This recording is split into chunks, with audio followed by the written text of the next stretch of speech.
amazing to be surrounded with people who are looking to improve their lives. Everybody here is looking to find that one extra element, something that they can add to their business, just one more tweak. And this is the environment that you get that.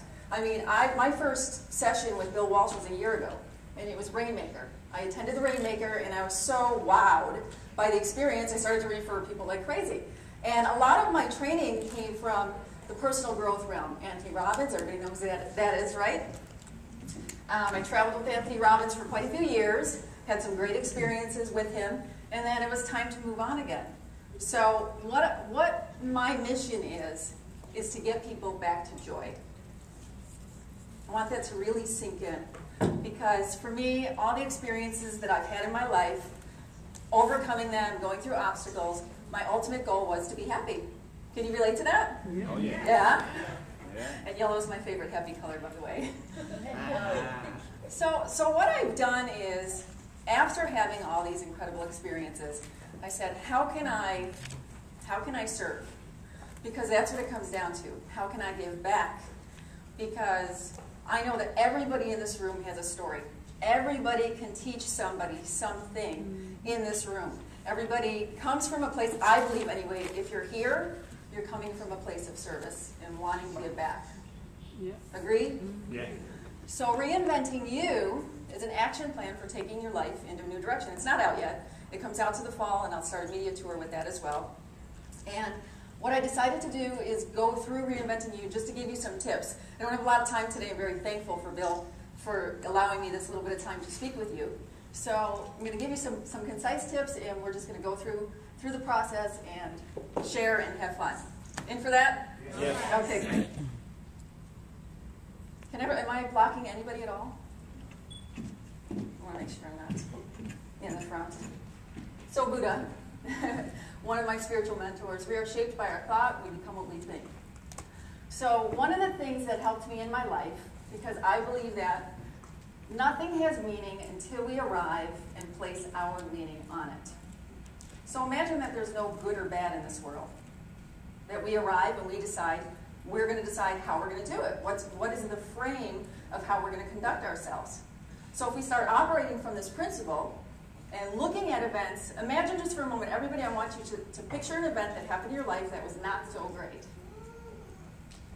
Later on in life, was there a lesson with that? Absolutely. Yeah, everybody. And you had that experience, and that experience did what? Made you Stronger. And were you able to help other people with that? Absolutely. And I think that's the essence of life. We're all teachers. We all have something to give. Everybody in this room I look at, and I use the Forrest Gump, life is like a box of chocolates. You don't know what's inside. Everybody has an incredible gift inside of them. So look at that aspect of your life and say, what happened? What was the event? And we have exercises in the book that kind of go along with that. The second secret that I share is getting leverage on yourself. Now, I believe that we're all operating from a pain and pleasure principle, meaning that if we set a goal, we either are setting the goal because we have to or because we want to. So we're either going for the carrot or we're saying, I need to do this, it has to happen because I need to pay a bill. So pain or pleasure principle. What wealthy people do, I even interviewed Bill Walsh and I said, when you set a goal, you set up something where you're going to give yourself kind of a punishment or a penalty, or do you set a goal and say, I'm going to give myself a reward? What do you think he said? Reward. It was about that, because you reach a certain place in your life of self-actualization where you have this incredible success, and you start to give yourself rewards because of that. I'm going to tell you a quick story. I had a mastermind group in 2006. 3 of us were all writing our books. Undercover Angel, I was in the process. I was writing all the stories about what I was working undercover. It wasn't coming together. And I couldn't understand why. I would write about infiltrating the mafia, for instance. And I was like, that's a cool story, but how do I loop this and make it into a book? I'd never written a book. So then the other 2 in the mastermind group had their projects that they were doing. And we said, we've got to get this done. Let's set a date. My mastermind group, all of us had run marathons in the past, and none of us wanted to do it again. So it was one of those things, you either love it or you don't.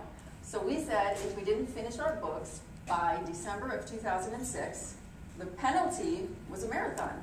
So that really put a fire under our butts. We said, okay, we're going to do this. 1 week later, my editor told me, Lisa, I can't take on your project. And I really wanted him. I did scouting and tried to find out who would be the best person to edit my book. And he said, it's going to be delayed. It was delayed until after the date that I had already promised for the goal. So being huge on personal accountability, I learned in the military, I learned in police, that if you give somebody your word, you keep your word. No excuses. Absolutely not. It wasn't even an option. So I ran a marathon. But I just changed it a bit. I ran a marathon on a treadmill. But I still did it. They produced their books, they had success, and they went on from there. So you need to get leverage on yourself. The next is this is what I shared on Donnie Deutsch. Right before I was asked to be on the show, they said, can you come up with kind of the 5, 10-point list of all the successes you've had and what did you use along the way? So this was the list that I came up with. This is a lot of media earlier when I talked about thick skin, going against the current, living extreme, acting as if, say yes. A lot of them are similar, but out of all of those, I'm gonna give you guys a vote. Out of all of those, looking at those, what do you think is the most important? Act as if. Act as if? Everybody in agreement on that? Say yes, no. Number 2. Say yes before your brain says no? Number 1, 6, 3. 5. All?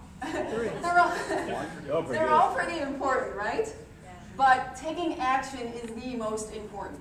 Taking action, saying yes before your brain says no, because everybody, what happens is you become stagnant. You don't take it. You're trying to get all your ducks in a row. And what I learned in the military and police, I was a firearms instructor, master marksman, that's why I got on the SWAT team, was that when you get ready for the shot, the process is called ready, aim, fire, right? You need to be very cautious. In my teachings, now this has nothing to do with shooting, in my teaching, this is about ready, fire, aim. Do you guys get the nuance with that? Ready, fire, aim, meaning prepare yourself, this is what we're going to do, take the action, then make sure your ducks are in a row. It's extremely valuable. So, very good, whoever voted for that. Next is discovering your mission in life. Don't ask yourself what the world needs. You can read along with me. Ask yourself what makes you come alive, and then go and do that. Because what the world needs is more people who have come alive. How true is that? That was good. Yeah. You like that? So what I do is when I help people discover what their mission is, because a lot of people are in jobs. They're in 9-to-5s. They want to do something. They want to follow their passion. They want to be an entrepreneur. Maybe it fits some of you here today that you're still doing a 9-to-5, but you're interested in branching into your own business. So what I tell people is you know exactly what it is that you want to do, and this is how I can tell you know. It's the thing that you tell yourself where you feel equal parts in your body of fear and excitement. Fear and excitement together. Because I know if I pulled anybody out here and I said, what is it that you love to do? They would freeze because that fear would come up. But deep down in the back of their brain, they know exactly what it is. Because the excitement would rev up, and I go through a process of asking people questions in order to get them attached to it. Secret number 5, passion plus obsession equals persistence. You will be persistent. You will not be mediocre. You will continue to have the drive. You will not procrastinate when that happens. Patience, persistence, perspiration make an unbeatable combination for success. I'm going to tell you a quick story, narcotic story about that.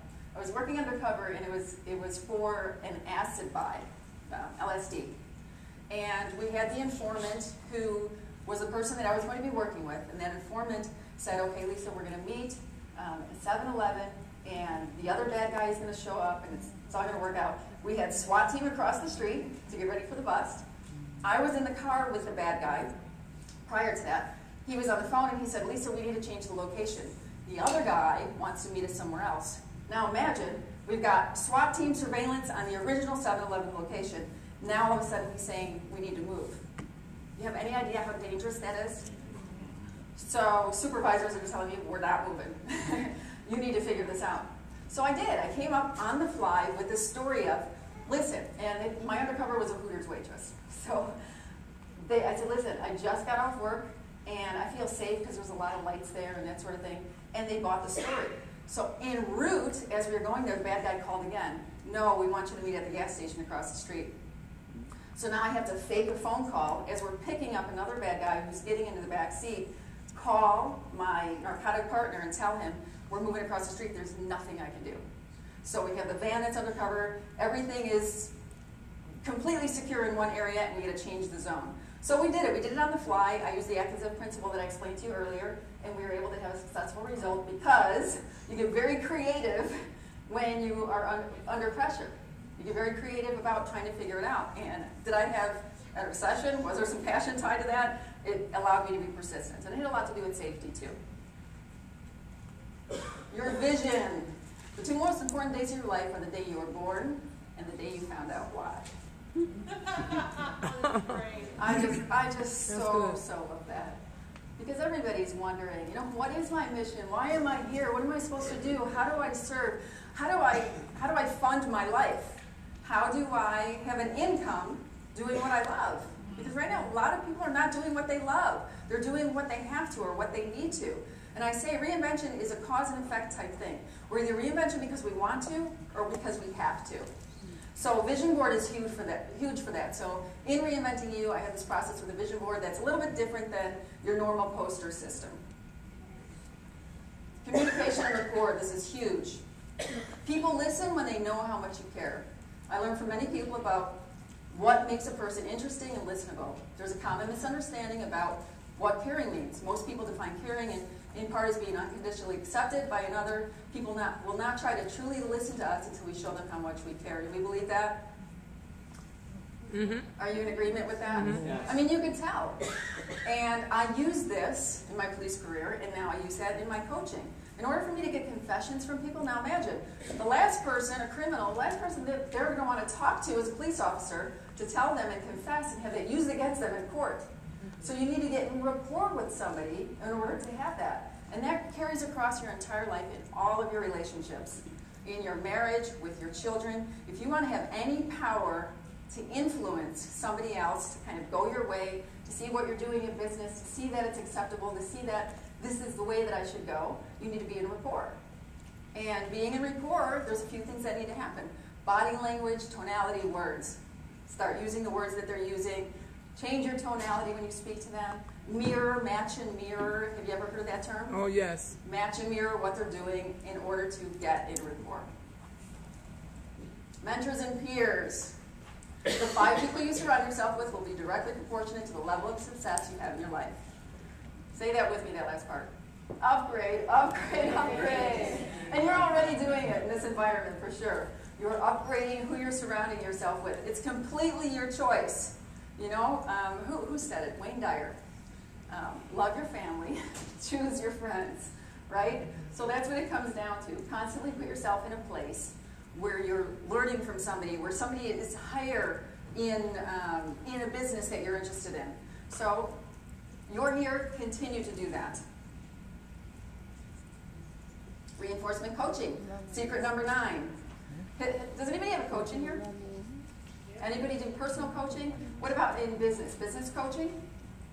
And then sports, I would imagine you've had sports coaches. Would you agree that they get a lot more out of you than you'd be able to do for yourself? Almost definitely. Thank you. And one of the examples that I use, are those children still in here? Hey, you guys back there. If mommy said you didn't have to clean your bedroom, would you clean it? So this is my theory. If growing up and your parents told you didn't have to clean your room, what do you think the state of your room would look like? Chaos. You just didn't have to. You just did what you wanted to do. But you had guidelines. You had a coach. You had somebody who told you. You know, if it was up to us as kids, the health department would be called before we would decide to go ahead and clean our room. So it's just reinforcement coaching is incredibly important. And my last tip is gratitude, which is not the least by any means. An attitude of gratitude draws the mind closer to the source from which all blessings come. Wallace and the Science of Getting Rich. So I know I was very quick today, but one of the things that I want to encourage everybody is to keep yourself in an environment of growth.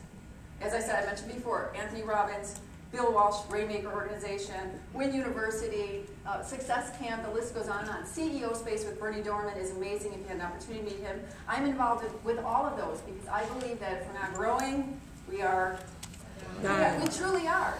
And I really believe that's the reason you're here. Everybody is looking for, as I said before, and it's worth mentioning again, It's tweaking your lives. It's not just your business. It's about your passion, your reinvention, who you are evolving into. So thank you very much.